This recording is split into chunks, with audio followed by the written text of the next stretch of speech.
Gentlemen, ladies, Adam here. Haven't done a video in a couple days, and might be a couple more. I don't know. I'm just kind of the wind out of my sails. Friday night, one of my cats got run over. Um, I don't know how it happened. I let him out, and it's we live on a kind of busy street, but not too bad. But we've had them since they were, born and just weaned from their mom, and it was two of them from the same litter, and my mom had been letting them out since they was like 6 months old, um, and I just don't think anything of it. A lot of times they run out the door as soon as I open it. I don't even have a chance to, stop them. So, but Saturday or Friday night, I had let him out when I came home, and then I let him back in about 9 o'clock, and was on the phone with my sister and was watching something on TV at the same time, and the cats kept jumping up on me and meowing in my face and stuff, and I mean, I'd pet them for a second, and then they jumped down, but they kept doing it. It started driving me nuts. So I'm like, what, you want to go back outside? And they both jump down, and I get up, and they both kind of go over by the door, and so I opened the door up. It was about 9:30, and I said, fine, go on, get out of here.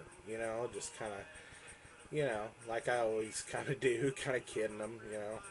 And I sat down to watch a movie or something, and I watched a couple of movies, I think, just sitting around, bumming around, and it was about 1 o'clock in the morning, and I opened the door and kind of hollered for them, and neither one of them came, and that's not too out of the normal.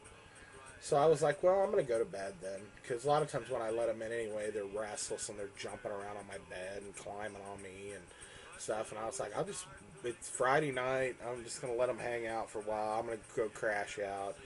Usually I wake up, in the middle of the night, at some point, so get up, get a drink, go to the bathroom, whatever, and I figured I'd just let him in then, and I didn't really wake up and until like 8 o'clock in the morning or so, and I got up and got something to drink and went to the bathroom and stuff, and was like, well, I'm gonna lay back down for a little bit. I didn't really think much of it. I figured they're just sitting out front. A lot of times they just sit in the flower bed out front. And about 11:30 or so, my neighbor came over and knocked on the door, and I wasn't really dressed to go answer the door, so I didn't. And anyway, I was sitting there drinking some coffee, kind of watching some TV, waking up, and I got a phone call from my neighbor. I do have their number in my phone, in case there's anything going on. So I answered it, and they were like, hi, Adam, and I'm like, hi, and they're like, we got some bad news, and their son's been ill, and he's got problems a lot like my mother had, so, get out of it. Here's the one that's left. Tiggs. Um, they were both really my mom's cats. I don't even know if you can see her in the dark. Here, I'll turn the light on. That's not probably not much better, but they were farm cats. They came from my aunt's house and stuff. But she said I got some bad news, and I was like thinking it had something to do with their son. And I was like, what, what's the deal, And she's like, well, we think one of your cats over here on the other side of our house got hit by a car, and we just thought you should know, because I kind of live close to the end of a four-way stop. Their house is actually on the corner of the neighbor that called, so it was on the cross street of the four-way, but it goes to a dead-end street, so, I mean, there's not a lot of traffic on that road. I think there's one turn to the right down there, but it dead ends going straight, so, but, I got not knowing which cat it was that got hit, or even if it was mine, you know. But they said it had a tag on it and stuff, and a collar, and I was like, oh, goody, you know. You know, I'm not my mom. These were kind of my mom's cats. I had my Isabel, and you saw my video when I had to put her to sleep and how upset I was. These cats didn't really spend a lot of time with me. They hung out in my mom's room. They were my mom's kids, you know, and you know, they really didn't. They almost avoided me, you know, because I was the one always like, get on off the counter, you know, don't do this, don't do that, you know, and she was the one loving them, you know. So um, anyway, I go over there, I get, you know, myself dressed, and go out in the garage and grab a box and a snow shovel, just in case it is my cat. And, you know, after that, I go and get in the car, drive around the corner, looking for another song. This is starting to drive me nuts. But, you know, I go out, get in the car, take the right, see there's a cat laying there. At first, it doesn't look like my cat. From behind, I'm thinking, oh god, maybe it's not my cat, you know. And I pull up behind it. I park. I put it in park, and I put the hazards on just in case anybody's going to come. I get out. I go around the front, look, and sure enough, it's Poley. We called her Poley, but her nickname was Rolly. Her name was Rolly Poley because she used to roll around and would roll on your feet and just, you know, do these little flips and stuff. So I kind of named her Rolly Poley, and we shortened it to Poley. Um, but she had evidently gotten hit. It looked like maybe coming from the far end of the street where the dead end was up toward the stop sign from the way she was kind of laying there. And it had happened a little bit ago because she had already kind of, you know, stiffened up a little bit. You know, and I just went and got the box, got the shoveled her into the box, and went back to the house, put her in the trunk. You know, it wasn't very hard to get back to the house. Went around the block, and I went in and got a shovel, you know, a spade. I can dig a hole. Went over by I got a tree line along the right side of the fence. Now, this isn't my property, but what am I going to do with this cat, you know? So I dug a hole that's about, you know, 24 inches long, you know, about 18 inches wide and probably 18 inches deep. And I take her collar off and I take her flea collar off because it's like, you know, those aren't going to biodegrade, you know, as quickly as she will. And I started getting kind of sad, and I'm a little sad right now, but I'm not overly sad, and it's just because this was my mom's cat, you know, and I kind of got to thinking, you know, I felt bad because, like, I didn't take good enough care of it, you know.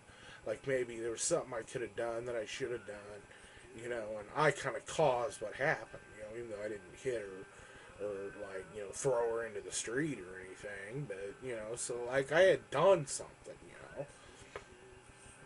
But then, as I was standing there, I kind of felt, at first I felt a little sad, and I kind of said, I'm sorry, Mom, you know, because it reminded me of my mom, you know, but,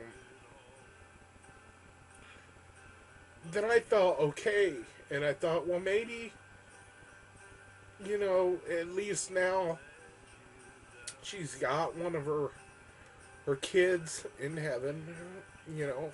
If you look at it that way, everybody's like, oh, cats don't go to heaven. I look like it, you know. We're all living creatures, you know. So sorry, I'm not trying to bring anybody down. Um, but the emotions came over me pretty quick, and then they dissipated pretty quickly because I was like, well, I got to get her in the ground. My sister was going to come over, and they were going to barbecue and bring the kids, and we were going to have a, you know, a good day. and I didn't want the kids to know. You know, especially my eldest niece is 4.5. She's gonna know.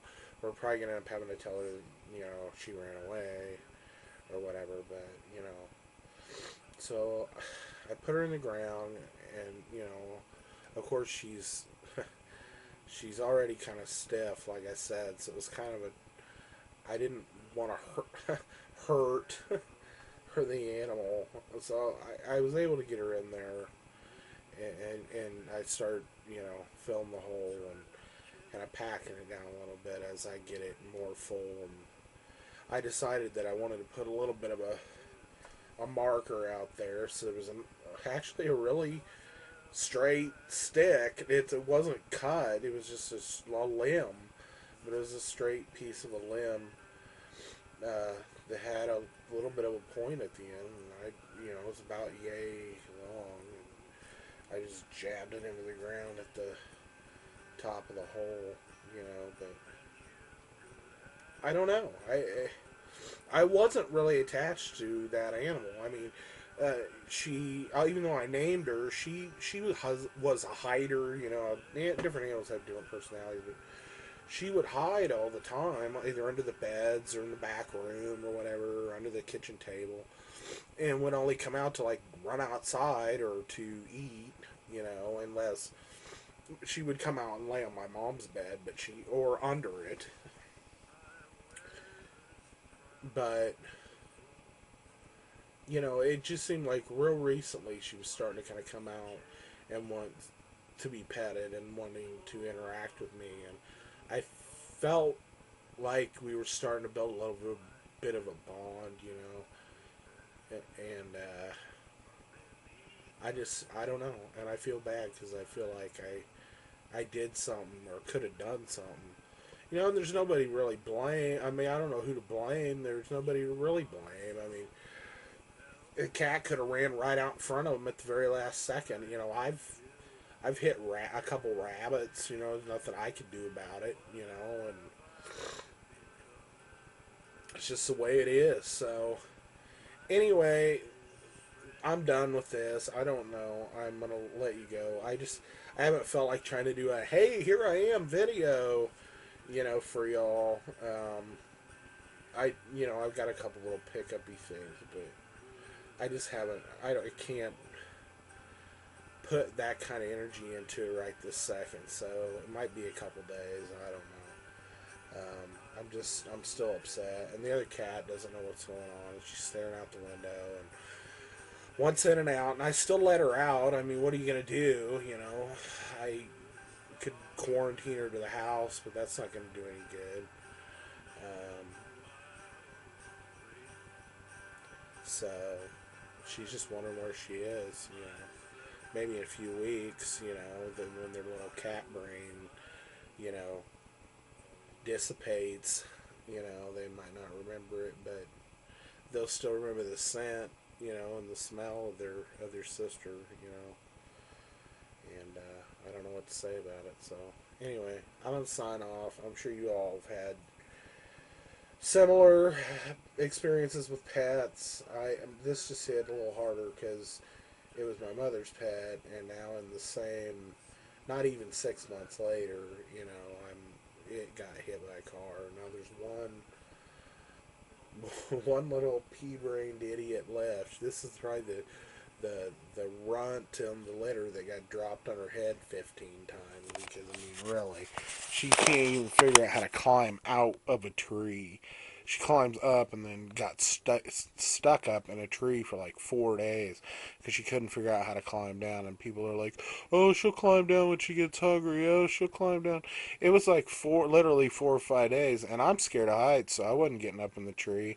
Finally, some neighbor boy climbed up there and kind of, I think, broke the branch off, and she rode it down to the ground. But I don't know. I've never really seen her go up a tree since then, so.